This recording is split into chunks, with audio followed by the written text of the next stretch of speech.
Hello, and welcome back to Shatter Our Souls with Novaria. Now, today we are tackling the first couple of airstrike, well, the first airstrike in the fiery airdock portion of Metroid Prime. Of course, all of your footage is being pulled from Hyper Mode and my personal run of the game.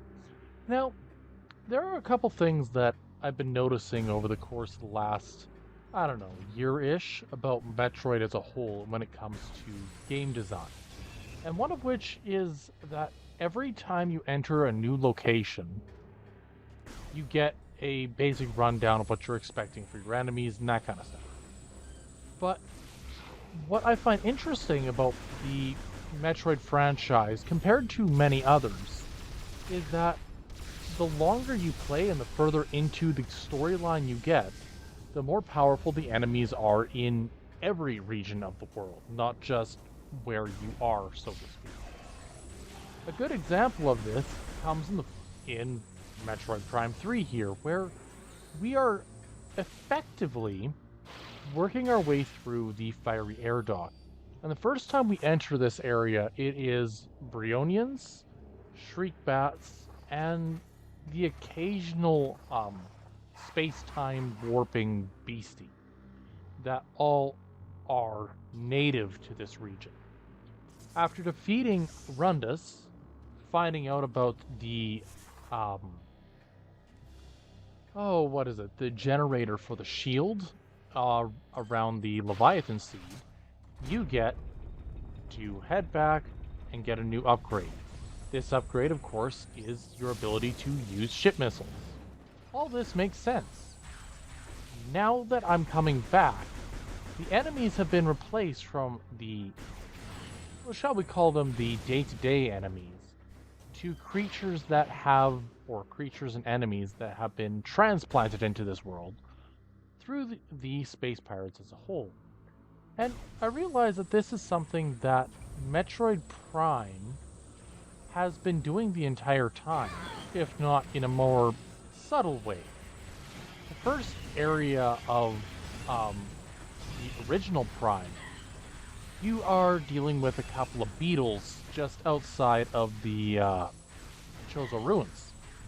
And when you get to the Chozo Ruins later on in the game, around the time that you beat Flagra, you also are able, or it spawns in not regular beetles, but plated beetle, specifically to battle you again. The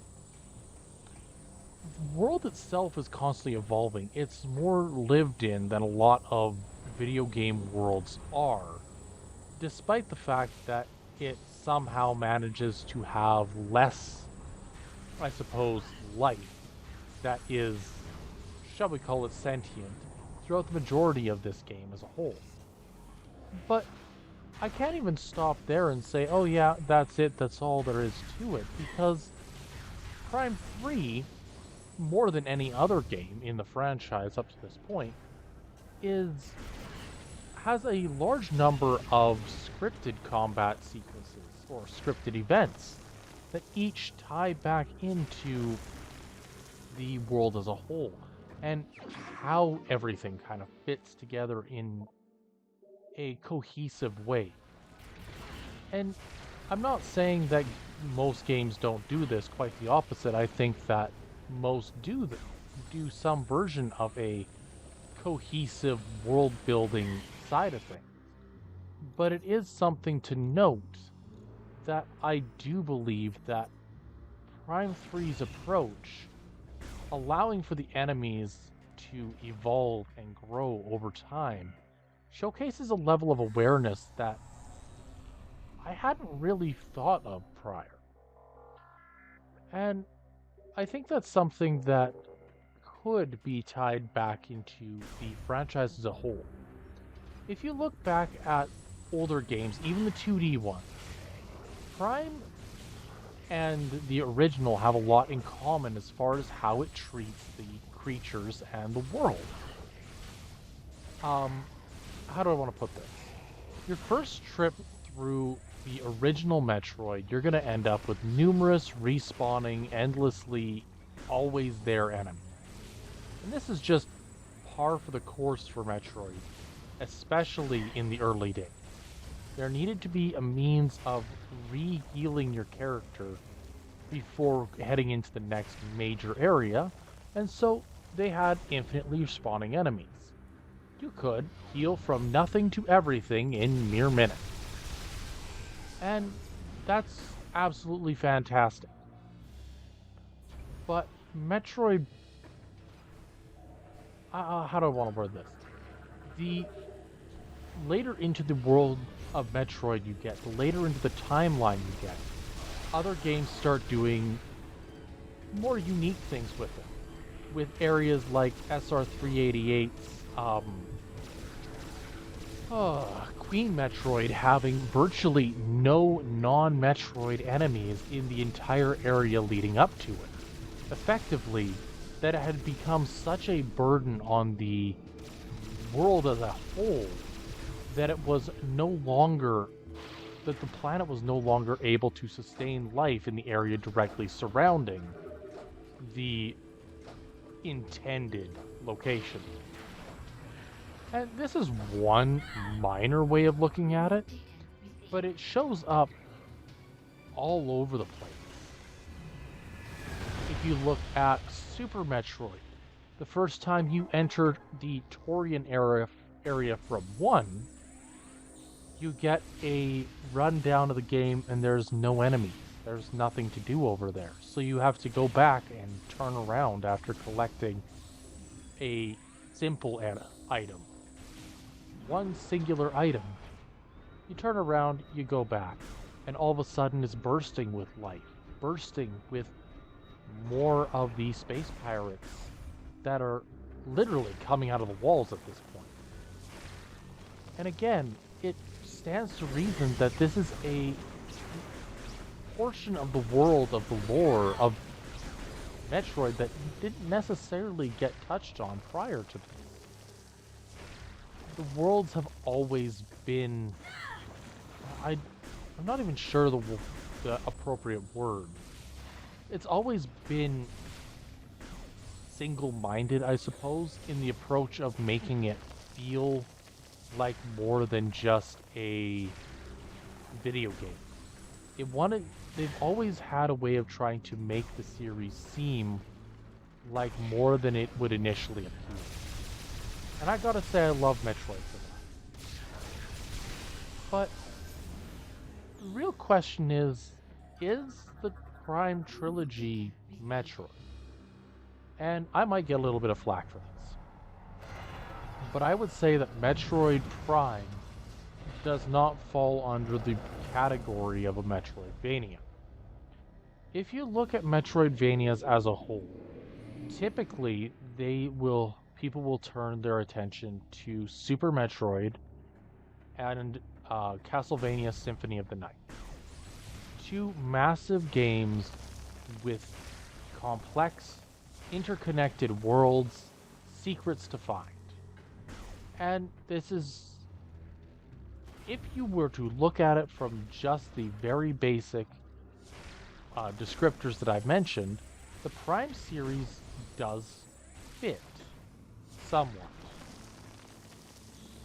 Prime 1, 2, and 3, however, struggle in ways that the 2D games don't. And that's the connectivity function. There are certain sections of the game, of the world, that Metroid Prime 1, 2, and 3 each had a more open-ended approach to, but at most you had typically 2 to 3 branching paths off of one singular room, no wrapping back around on itself. The only wrapping back around came in the form of elevators, which, granted, if you're building a world like Metroid Prime and trying to make it interconnected, elevators would be an easy way to do so. But it's connecting the world via a loading zone that kind of breaks the standards of the Metroidvania as set up by earlier games. However, there is a little bit of a workaround on that. Prime 3 kind of falls the farthest from a true Metroidvania out of the entire trilogy. Again, I don't think this is lost on many people. The world is rather linear as a result. And I have been a bit of a defender of Prime 3. Prime 3's focus on being more like Halo, more cinematic, bigger, having more of a emphasis on the storytelling and the goals that are held within is what Prime 3 excels at. Whereas the more Metroidvania style games end up with a much more, I want to say, freeform storyline. You can pick up the pieces to a degree through environmental content. You get a glimpse at the world as a whole. But generally speaking, most of the world doesn't really need. Most of the world in the Prime series doesn't usually need a whole lot of explanation. Prime 3's world is much more linear, much more story focused, and much, as a result, much less interconnected. So, I do want to say this outright. I do believe that Metroid Prime 3 is a Metroidvania, or is a Metroid game, but it falls closer to a first-person adventure, similar to something like Legend of Zelda, than it does to the Metroid franchise as a Metroidvania goes. There are some games that do the Metroidvania a lot of justice for the interconnected world piece. And the number one that comes to mind is actually Dark Souls. Dark Souls has a large interconnected world with shortcuts throughout most of the area of, I believe it's called Lordran. Correct me if I'm wrong, say what you need to say. But in it, each area is connected by ladders, by shortcuts, by secret entrances. And slowly over the course of the game, you are able to uncover more secrets, more pathways through just trial and error. And while I do believe that Metroid Prime and its affiliated trilogy have all done something in that way to showcase the growth of the character and the growth of that world, as well as Samus's individual effect on it, I also believe that Metroid Prime, the trilogy as a whole, leaned away from the Metroidvania aspect in order to have a more cohesive grasp on the world itself. And some of this may very well have been technical limitations. Comparing a PS3 game to a Nintendo GameCube game are vastly different beasts. So it stands to reason that there would be some difficulty translating. So why the big dissertation, the focus in on Metroidvania as a whole? Well, it actually comes down to Metroid Prime 4. See, I am somebody who wants to see Metroid Prime 4 be a smashing success. I want to see it be everything that we think it could be and more. And reality is that it has been so long that it is probably going to be so hyped up when it does release that it won't be able to match most people's expectations. I am aware of this.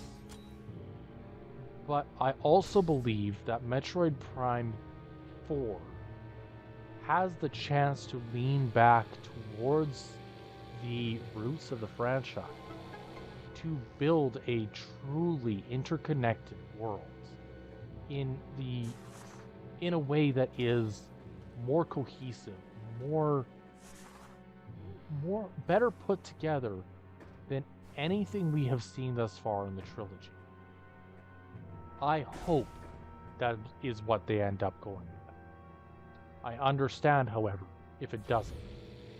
Anyways, we have beaten a couple major bosses thus far. One of the key enemies being the Berserker Lord. We fought Ridley, and we have fought Runda. But there is a bit of a disconnect between the early bosses, and I think it's a fairly easy one to simply chalk up to character growth.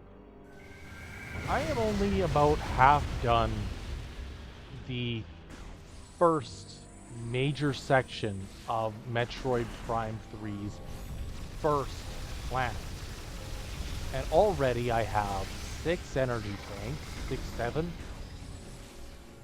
Correction, I have 5 energy tanks out of the total of 16. So I have under half of the total health I will get. But I have over a quarter of what I will have. What this means is that I am already at a point where battling almost any enemy is going to be child's play by comparison to earlier attempts at fighting them. Berserker Lord here is one such enemy. In the initial battle, he wasn't hard, but with the, shall we say, reduced abilities of the Varia suit compared to the PED, Samus didn't have enough firepower to make quick work of a Berserker Lord. I argue that other versions of Samus's suit throughout the trilogy could do it with such efficiency as well, but at the moment, the PED suit shows a level of destructive capability that outdoes anything prior. And I want to actually take a moment here, and I want to point at hyper mode. Now, you can see the enemy here is in hyper mode. What is usually a one charge shot enemy can't be defeated without hyper mode once it itself goes into hyper mode. Effectively, through the use of it, yes, players need to spam hyper mode in order to make much of a dent in most of the game. I am painfully aware of this problem. I do believe that hyper mode kind of changed the balance of the Prime trilogy. And I believe that's a very tough balance to make. Their goal was a risk versus reward system, where your combat was supposed to be not limited by any means, but you were allowed to experiment by risking your health in exchange for the reward of better damage output. And in and of itself, I don't believe that there's anything wrong with that particular setup. However, when it becomes a one-size-fits-all approach to combat, it leaves a lot to be desired. Now, the rest of the Prime trilogy is guilty of this too. I'm sure if you've been watching the series as a whole, you'll know that I spammed super missile after super missile after super missile for the entire duration of the trilogy up to this point. It is just, it's that versatile. It is that useful that not using it would be shooting myself in the foot. The problem is that Prime 3's version of it is available after the second boss. And this version of the ability is so ludicrously broken that some enemies go from being a 12 cycle to being a 1 cycle. some enemies are completely immune to damage that is not output by that specific type of attack. Effectively, they wrote themselves into a bit of a corner for this. And the reality behind the, I suppose, hyper mode problem is that, unfortunately, its capabilities are too much to let go of during Prime 3. But are probably something that won't be making a official return in Prime 4. I'd like to say that. I would assume that now that it has been a ability at all, that it will return in some capacity. But it might come through a special power-up. It might come through an endgame item. Heck, it might come back in its current form with a lesser output or lesser necessities slapped on top of it. But hyper mode as a mechanic, to me, ends up being a little bit poorly implemented. Hyper mode is effectively the glass cannon mentality. And what it is amazing. It makes you feel powerful. It makes you feel dangerous. It makes the player feel like anything that they can do, they can accomplish through the use of hyper. And maybe it's narrative driven as well. After all, the other hunters fell to the effects of phase on, to the effects of hyper mode as a whole. And again, that's probably intentional. If the player notices and can understand that the abilities that they are gaining through a temporary increase of strength could effectively make them immortal, unstoppable, then what is stopping the other hunters from using it? My theory on what happened to the other hunters is, well, I'm pretty sure it's not just a theory and that it's more or less confirmed at this point, but I can't say that for certain. But each of the hunters went about using their hyper mode, but got stuck in a situation where they needed to use it for too long. It overreacted, but they didn't have a means of expelling all of the energy out of that they had for phase-on energy in a short span of time. Samus, in this regard, is very lucky. The arm cannon and the output of phase-on based weapons is excessive with this particular weapon set. So it stands to reason that Samus might have an easier time getting through it than other individuals that do, that have similar abilities. This is my a little bit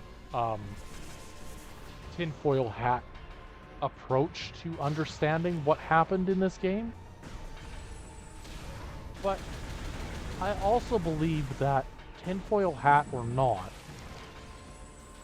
the franchise has a lot of room for speculation.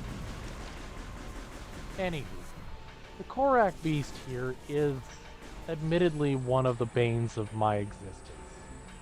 It's not a hard boss once I remembered how to fight it. It effectively, you knock the rider off, proceed to shoot its tongue in order to stun it, and then once it's stunned, you can hurt the belly using concussive blasts, aka morph ball bombs, and then pull the tail. Again, this is more of a Metroid Prime 3 issue, where it's using motion controls for absolutely everything, and bosses are no exception.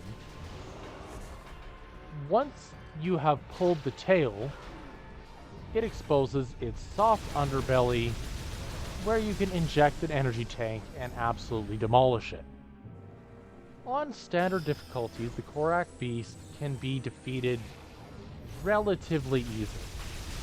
I wouldn't say ideally, I wouldn't say as fast as possible, but relatively easily.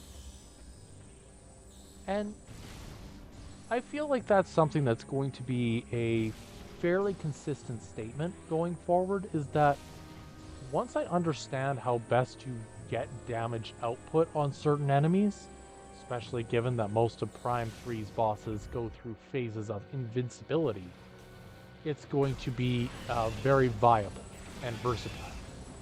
Anyways, if you like what you see, I hope you stop by again next week. Drop a like, leave a subscribe, and we'll catch you next time. Until then, have a good one.